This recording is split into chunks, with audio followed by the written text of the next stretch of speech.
శ్రీ గురుభ్యో నమః. ఈరోజు త్యాగరాజు గారి ఒక చక్కటి కీర్తన పలుకువేమి నా దైవమా, రాగం పూర్ణచంద్రిక, ఆయితాళం. దీనికి పూర్ణచంద్రిక 29వ మెళగత్త శంకరాభరణంలోకి జన్యం అనమాట. దీనికి ఆరోహణ ఏంటి అంటే సరిగమ్మ పద పస, అవరోహణ సానిపామ రేగమ రిస, అదనమాట. ఇది ఇలాంటి దాంట్లో ఇంకో కీర్తన కూడా రాశారు ఆయన, తెలిసి రామచింతనతో, అది బాగా ఫేమస్, అందరికీ ఉంటుంది. ఇది ఈ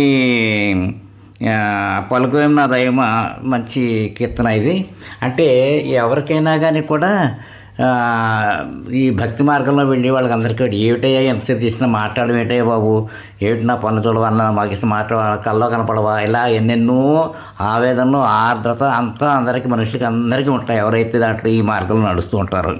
అలాగే త్యాగరాజు గారి స్వామి కూడా ఏమని పడుకున్న పల్లవి ఏంటంటే పలుకవేమి నా దైవమా, పరులు నవ్వేది న్యాయమా.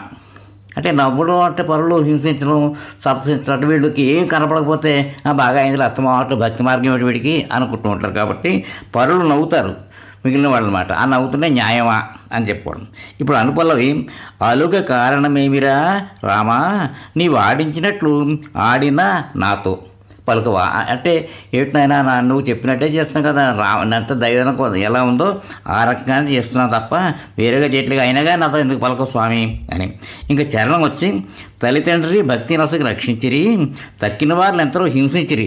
అక్కడ తక్కిన వారితో సంసించిరి అని కూడా పెడతారు. రెండు ఒకటే అర్థం వస్తున్నారు. అంటే మిగిలిన వాళ్ళతో వాళ్ళేమో పాపం ఆ అమ్మ నాన్న వాళ్ళు బాగానే చూశారు, కానీ మిగిలిన వాళ్ళు ఏమిటా వీడు భక్తి వీడు అని చెప్పేసి అన్నట్టుగా రకరకాల మాట్లాడతారు. బాగా అయింది అని కొంతమంది అనుకుంటారు, అది సంతోషం. దాని తర్వాత ఏమంటారంటే తెలిసి ఊరకుండేది ఎన్నాడురా దేవాది దేవ త్యాగరాజునితో. దీన్ని ఒక్కసారి మామూలుగా పాడతాను.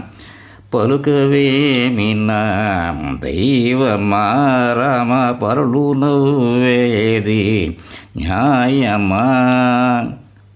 అది పల్లవి.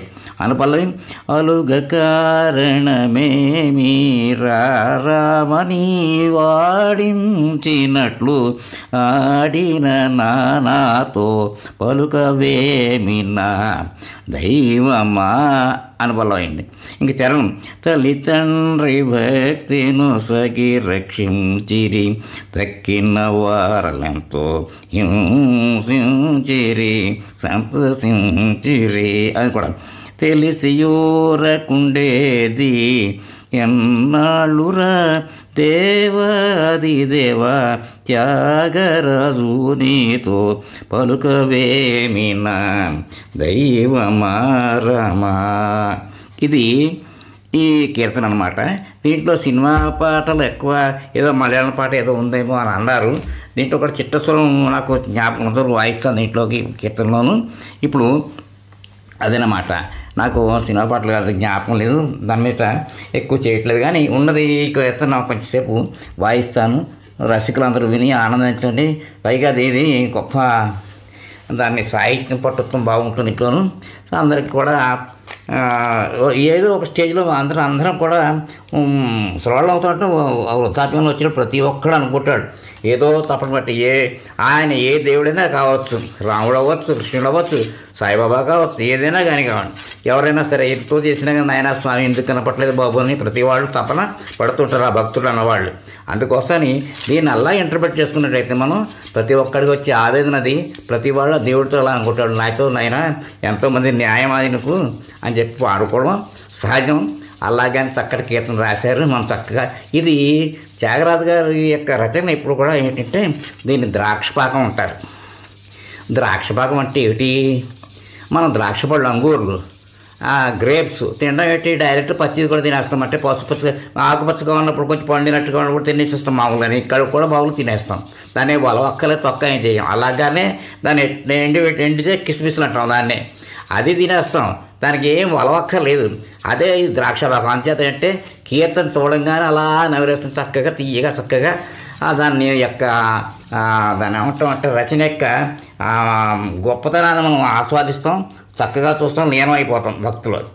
అదే ముత్సవ ఇస్తారు కీర్తన అయితే అయింది ఆయనది నారికేళ పాకం అంటే అరటిపండు తొక్క తీయాలి, తీస్తే కానీ తినడానికి లేదు. కొంతమంది తింటారు, అది వేరు, కానీ ఎంతైనా తొక్క తీస్తే తింటారు. కాబట్టి ఆయనది దాన్ని ఆయన ఏమన్నారంటే నా కదలి పాకం అన్నారు. ఇకపోతే శ్యామశాస్త్రి గారి గీతం రచనలు ఏమన్నారంటే నారికేళ పాకం అంటే నారికేళ అంటే కొబ్బరికాయ ఒలవాలి, తీయాలి, తర్వాత కొట్టాలి, అప్పుడు కొబ్బరి తీసి అప్పుడు కొబ్బరికాయ రుచి విధానం ఉంటుంది. ఆ విధంగా త్రిమూర్తులు త్రయం వాళ్ళకి ఆ యొక్క రచనల్ని ఆ రకంగా కంపేర్ చేశారన్నమాట. ఏ పాకాలు ఉంటాయంటే అలాగే మాట. త్యాగరాజ కీర్తనలు ద్రాక్ష పాకం అది. ఇప్పుడు